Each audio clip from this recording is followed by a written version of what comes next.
네, 저희 성공투자 오후 증시 지난주부터 실적 시즌을 앞두고 또 업종별 애널리스트 모시고 업종에 대해서 심층적으로 알아보는 시간 마련을 하고 있습니다. 오늘은 운송주에 대해서 알아보겠습니다. 대신증권의 양지환 연구위원 모셨습니다. 어서 오세요. 네, 안녕하십니까. 네, 일단 앞서서도 리오프닝에 대한 기대감이 있는 종목들에 대해서 긍정적인 코멘트를 들어봤는데 대표적으로 리오프닝과 관련된 종목들 여러 가지를 들 수 있겠지만 운수 쪽에서는 또 항공 쪽 들 수가 있잖아요. 네, 맞습니다. 사실 뭐 항공이야 코로나19 시절에도 화물 쪽이 상당히 좋았다라는 평가가 있었지만 여기에다가 여객 수요가 늘어난다면 얼마나 실적이 개선될지 하지만 또 국제 유가 상승에 부담은 되지 않을지 어떻게 총체적으로 평가를 하시나요? 예, 일단 뭐 여러 가지 복합적인 변수들이 다양하게 지금 네. 뭐 나오고 있는 상황이기 때문에 일단 저희가 단기적으로 일단 전망을 한다면 일단 1분기 같은 경우는 항공 화물 쪽 운임이 상당히 견조한 흐름이 지금 나타나고 있고 네. 사실 3월 21일부터 정부가 내국인 입국자에 한해서 백신 접종자에 한해서 격리 조치를 제한을 이제 면제해주는 그런 조치를 시행을 했습니다. 이에 따라서 최근 들어서 이제 빠르게 관광 노선 위주로 수요가 올라오고 있는데 이러한 부분들이 1분기 실적에 녹아나기는 조금 어렵다라고 좀 보시는 게 맞고요. 네. 2분기부터 여객 쪽의 수요는 좀 좋아질 걸로 좀 저희들이 전망을 하고 있습니다. 그래서 항공 쪽을 일단 1분기 실적을 말씀을 드리면 항공 화물 쪽 워낙 좋고 여객이 살짝 부진하지만 최근에 유가 오른 부분에 대해서 상당히 이제 투자자들이 이제 부담을 느끼고 조정을 좀 받았습니다. 근데 네. 실제적으로 유가 오르는 부분들은 지금 워낙 타이트한 공급 국면에서 항공사들이 운임에 거의 전가를 하고 있다라고 일단 보시면 될 거라고 일단 보기 때문에 항공사들 실적은 풀서비스 캐리어에 국한되겠지만 상당히 견조한 흐름이 나타날 걸로 전망을 하고 있습니다. 그런데 이제 국제 유가가 이 140달러 가까이까지 오르고 뭐 지금은 조금 하락을 해서 했지만 여전히 이제 100달러가 넘지 않습니까? 이런 가운데 이 고유가가 결국엔 항공업계의 발목을 잡을 수 있다 이런 우려가 나오는데 이에 대해서는 좀 어떻게 보시나요? 유가가 앞으로도 계속 140불 이상으로 유지가 된다면 당연히 이제 항공사뿐만 아니라 뭐 해운업종, 뭐 운송업종 전체적으로 이제 부담이 되는 상황입니다.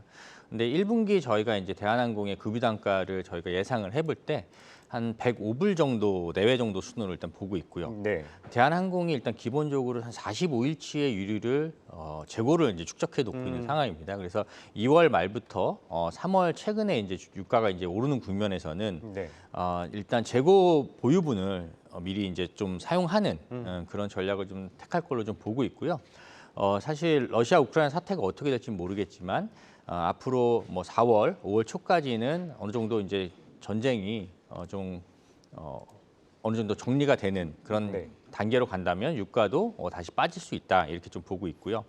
그리고 환율도 이제 많이 올랐던 부분이 부담이 되지만 그런 부분들도 최근에 다시 조금 하락하고 있기 때문에 매크로 영향은 뭐 저희가 정확하게 예측할 수는 없지만 아직까지 그렇게 크게 부담을 느끼진 않다 이렇게 보고 있습니다. 네. 그리고 항공업계에 있어서 또 최대 이슈 중에 하나가 대한항공과 아시아나의 합병이 이루어질 것인가 이 부분이잖아요. 네. 상당히 뭐 제가 이쪽 분야의 애널리스트는 아니니까 보기에는 복잡한 셈법이 있는 것 같은데 어떻게 쉽게 정리를 해주실 수 있을까요? 네, 일단 2월 말에 공정위가 조건부 합병 승인을 했습니다. 예. 네. 거기서 일부 이제 경쟁 제한 노선 단거리도 물론 포함이 되고요. 중장거리 노선도 포함이 됩니다. 여기에 대해서 일부 슬럿이나 아니면 운수권을 이제 반납하는 조치를 내놨는데 실제적으로 그 반납이 이루어진다고 하더라도 LCC들이 지금 당장 그 노선에 뛰어들 수 있는 여력은 좀 부족하다 이렇게 네. 봐야 될 것 같고요. 그래서 여객 쪽에서 대한항공이나 아시아나가 받을 피해는 상당히 제한적인 가운데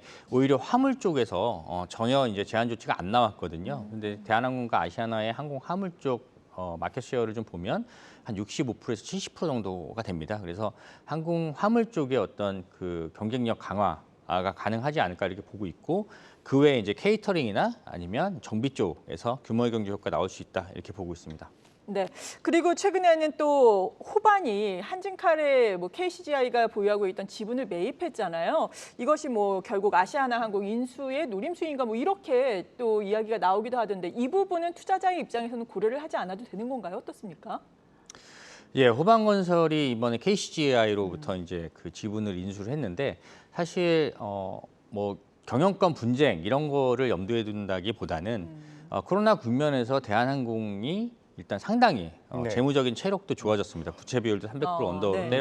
떨어졌고 아시아나 항공을 인수하게 된다면 어쨌든 우리나라의 이제 통합 항공사로서 수익성이라든가 아니면 매출 성장 이런 부분들이 충분히 기대할 수 있기 때문에 그런 부분을 염두에 두고 그 지분을 인수한 게 아닌가 이렇게 전망을 하고 있습니다.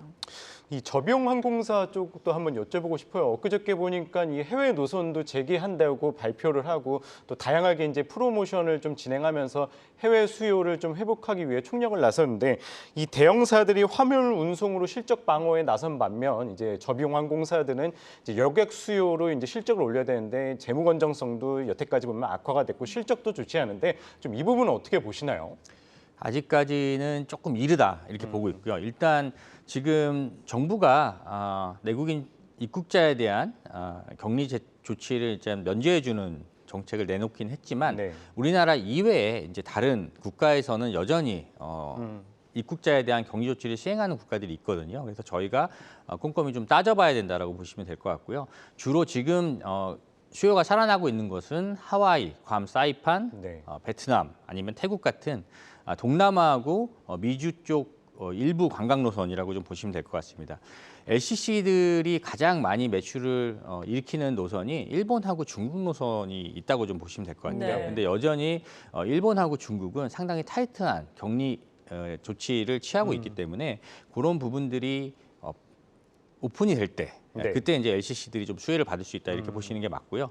아마 1, 2분기 중에는 LCC들이 여전히 이제 적자를 기록을 할 걸로 저희 전망하고 있습니다. 네, 그렇다면 항공사 뭐 1분기 실적 같은 경우에는 대한항공 정도 기대를 해볼 수 있겠다 이런 말씀으로 정리를 해도 될까요? 네, 대한항공의 일단 1분기 영업이익 컨센서스가 원래 4천억대 중반에서 최근 한 5,300억까지 좀 올라왔습니다. 네. 많이 올라오긴 했지만 저희는 아직 저희가 보고 있는 1분기 대한항공 영업이익은 한 6천억대 초반 정도로 생각을 하고 있기 때문에 컨센서스 대비해서 한 10% 이상 잘 나올 수 있다 이렇게 보고 있고 이렇게 잘 나올 수 있는 근거에는 아까도 말씀드렸지만 항공 화물 운임이 상당히 견조합니다. 4분기에 상당히 그 높은 운임을 기록했는데 1분기 평균 항공 운임이 더 높은 지금 상황이고요. 수요도 상당히 견조한 상황입니다. 그래서 유가가 좀 많이 올라온 부분이 부담이 되긴 했지만 실제적으로 항공 화물 운임 자체가 많이 올라오면서 수익성은 큰 훼손 없을 걸로 저희들이 전망하고 있습니다. 그러면 해운 쪽도 좀 여쭤보고 싶어요. 이 최근에 이 물류 대란에도 불구하고 글로벌 해운 운임이 10주 연속 하락을 하면서 이 7개월 만에 최저치를 기록했다는 기사가 나오고 있는데 올해 좀 괜찮다, 호실적이다, 순항으로 좀 기대했던 해운주들 좀 어떻게 보시나요? 일단 3월 달은 전통적으로 네. 계절적으로 좀 컨테이너 업황의 비수기라고 좀 보시면 될 것 같습니다. 그래서 작년에도 저희가 기억해 보시면 3월 달에 컨테이너 운임 조정을 받다가 3월 25일경에 수에즈 운하의 사고로 인해서 네. 그때부터는 유럽 운임이 이제 급반등 다시 나오는 그런 국면이 이어졌었는데요. 지금 중국 춘절 이후에 동계올림픽하고 중국의 오미크론 확산 이런 것들 때문에 중국의 공장 가동률이 예상보다는 상당히 이제 더디게 지금 올라오고 있는 상황입니다. 그리고 네. 상하이 포트의 그 항만 락다운 이 조치도 지금 영향을 좀 주고 있는 상황이라고 네. 좀 보시면 될 것 같습니다. 저희는 4월 중순 정도까지는 뭐 이런 조치들, 이런 그 현상들이 좀 이어질 가능성이 좀 있다고 좀 보고 있고요. 네. 다만 이제 5월, 6월, 7월로 가면서 전통적인 성수기에 진입하게 되고 연간 계약 운임이 이제 마무리가 됩니다. 그렇게 되면 운임이 다시 상승할 수 있다 이렇게 전망하고 있습니다. 네, 상하이 락다운에 대해서 조금 더 도움 말씀을 들어보면 좋을 것 같은데 지난해 뭐 연말 정도에는 미국의 또 항구들의 정체가 심해지면서 물류 병목 현상이 나타났잖아요. 상하이도 지금 봉쇄 조치로 인해서 글로벌 물류 대란 우려가 되는 것이 아닌가 싶은데 이 부분은 어떨까요? 네, 상당히 우려되는 부분입니다. 왜냐하면 이제 네. 상하이 포트가 전 세계 컨테이너 처리량이 가장 많은 항구 중에 하나입니다. 예. 그래서 네. 상하이 쪽에서의 이런 채선 현상이 앞으로 길어진다면 향후에 이제 쌓여 있던 물량들이 다시 이제 나가려고 할 때 그 선석을 그러니까 스페이스를 많이 확보하지 못하는 네. 그런 사태가 발생할 수 있고요. 그러면 운임이 작년에 이제 나타났던 것처럼 다시 급등할 수 있는 그런 가능성도 좀 있습니다. 그래서 이 부분은 좀 더 지켜봐야 될 거로 좀 보고 있고요. 일단 뭐 중국의 오미크론 사태가 빨리 완화되기를 저희들은 네. 기대하고 네. 있습니다. 그렇다면 해운주나 운송주들도 좀 1분기 실적 여쭤보고 싶은데요. 어떻게 보시나요? 예, 1분기 실적이 일단 뭐 두드러질 걸로 보고 있는 종목은 대한항공. 네. 아까 말씀드렸지만 컨센서스 대비 한 10% 이상 잘 나올 걸로 보고 있고, 그다음에 이제 H&M 같은 경우도 네. 최근에 이제 스팟 레이트가 좀 조정을 받긴 했습니다만 저희가 예상했던 것보다는 1분기 운임이 상당히 견조했기 때문에 뭐 시장 컨센서스는 충분히 부합하는 실적을 낼 걸로 보고 있고, 유군 업체들 중에서는 택배 쪽보다는 현대글로비스의 실적이 견조할 걸로 전망하고 있습니다. 네. 그렇다면 어떤 종목을 이 업종군 내에서 선택을 해야 할지 고민이거든요. 지금 말씀해 주신 뭐 해운주라든지 그리고 실적이 좋아질 것 같은 대한항공을 봐야 할지, 얼마 전에 CJ 대한통운 리포트를 내셨더라고요. 1분기 주가가 그리고 실적이 저점이다라는 부분인데, 그럼 오히려 이렇게 실적이 안 나오지만 저점인 CJ 대한통운을 봐야 할지 어떤 선택을 해주시겠어요? 예, 일단 뭐 대한항공을 일단 저희들은 최선호해서 이제 추천을 드리고 네. 있는 상황이고요. 일단 실적도 상당히 견조하고 여기에 이제 2분기부터 관광 노선 위주로 여객 쪽 로드 팩터 탑승률이 올라온다면은 여객 쪽의 회복 이런 부분들이 그 실적에 가미가 되면서 2, 3분기까지 일단 실적 계속 잘 나올 수 있다 이렇게 보고 있습니다. 그리고 말씀해 주신 대로 이제 대한통운 같은 경우는 사실 1월, 2월 달에 기사분들이 이제 파업을 많이 하면서 그렇죠. 네.